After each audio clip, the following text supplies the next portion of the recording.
لیکن بس آپ مجھے مختصر کچھ ایسی چیزیں بتائیں گے کہ یعنی ان کا بنیادی طور پر ربا، سود، اسلامک بینکنگ، غیر اسلامک بینکنگ، ان حوالے سے، اور والد صاحب اسلامک بینکنگ وغیرہ کو نہیں قبول کرتے تھے، اس کے ناقد تھے، تو اس کی کیا تھوڑا سا بس آپ دیکھیں اس میں بہت اختصار کے ساتھ اگر میں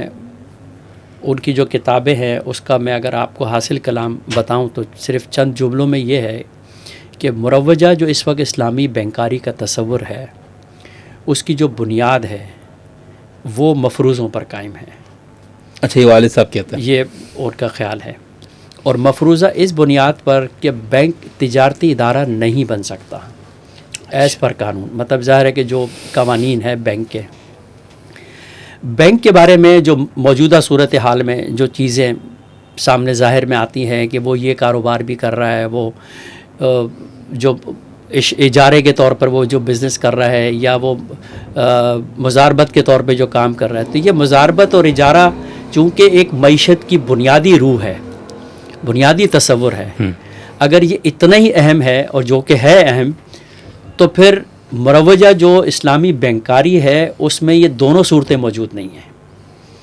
اس میں آپ کو مرابحہ معجلہ کی صورت آپ کو ملے گی یا اس میں اور دوسری صورتیں ملیں گی.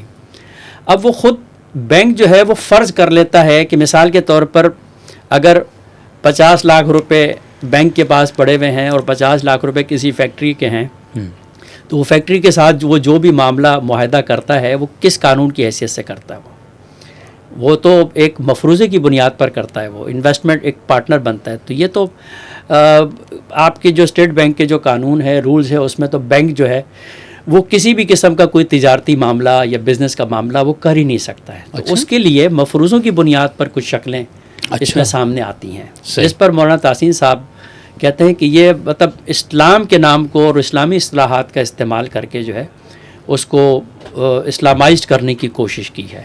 تو یہ ایک بنیادی ان کا اختلاف ہے. باقی تو ظاہر ہے کہ جو اہل علم ہے جو ان پر کافی چیزیں لکھی بھی گئی ہیں اور اس کا جواب بھی موجود ہے، تو وہ اپنی مطالعہ کر سکتے ہیں. چونکہ ان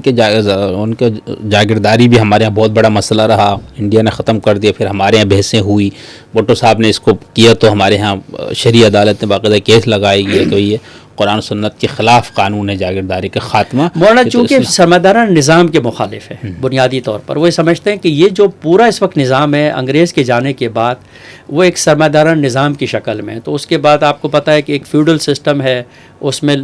جو طاقتور لوگ ہیں ان کے پاس زمینیں، ان کے پاس جائیدادیں، اور وہ ایک خاص مقصد کے لیے اپنے طاقت کے طور پہ ان چیزوں کو انٹروڈیوس کرواتے ہیں. تو اس میں ایک شدید اختلاف پایا جاتا ہے.